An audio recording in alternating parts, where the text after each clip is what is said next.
Party నాయకులే MLA సంజీవయ్యను వ్యతిరేకిస్తున్నారు. దీంతో నాయకులను పుచ్చగించేందుకు నాయుడుపేటలోని ఆర్ఎన్బి గెస్ట్ హౌస్ లో సమావేశం నిర్వహించారు. అందరం కలిసి పనిచేద్దామని, ఏమైనా పొరపాట్లు ఉంటే క్షమించాలని సంజీవయ్య కోరారు. మళ్లీ సీఎంగా జగన్ను గెలిపించుకుందామని ఆయన చేతులెత్తి దండం పెడుతూ వేడుకున్నారు.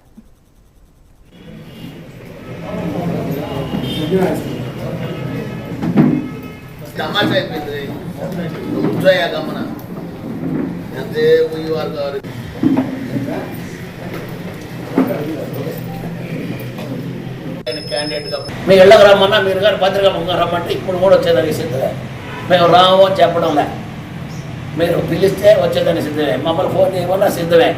పత్రికాముఖంగా ఈరోజు చెప్తున్నాం, రేపు నుంచి తిరుగుడే మా కార్యక్రమం. ఇంకోటి కూడా చెప్తున్నా, ఎలక్షన్ దాకా కండవాలు, శాలవాలు, పూలమాలు మేము ఇద్దరు వేసుకోం. ప్రజలు అయింది తేవద్దు, దయచేసి ఎలుముక్కులు చేయండి. ఆ కండవా డబ్బులు కూడా ఓట్లు ఖర్చు పెట్టండి, పూలమాల డబ్బులు ఓట్లు ఖర్చు పెట్టండి. జనంతో మమేకవ్వండి, జనం కాడు పట్టుకోండి, చేతులు పట్టుకోండి. మా పార్టీకి జగన్మోహన్ గుర్తు, ఫ్యాన్ గుర్తుకు ఓట్లు వేయించండి. కండవాలు, పూలమాలలో ఎవరికి తేవద్దు దయచేసి. మరీ చెప్తున్నా, సంజయ్ కాదు, నాకు కాదు, ఎవరికి తేవద్దు. మాకు వద్దు ఈ నియోజకవర్గం. రేపు 29/4 తెలిసి ఆ తర్వాత మీ అందరి అభిమానంతో మంచి మేయర్ని గెలిస్తే మీ అందరి ఆశీర్వాదమే మాకు బలం. మీ సేవ బలం కాదు, మీ టవర్ బలం కాదు, మీ పూలమాల బలం కాదు, మీ ఓటే బలం. ఆ బలం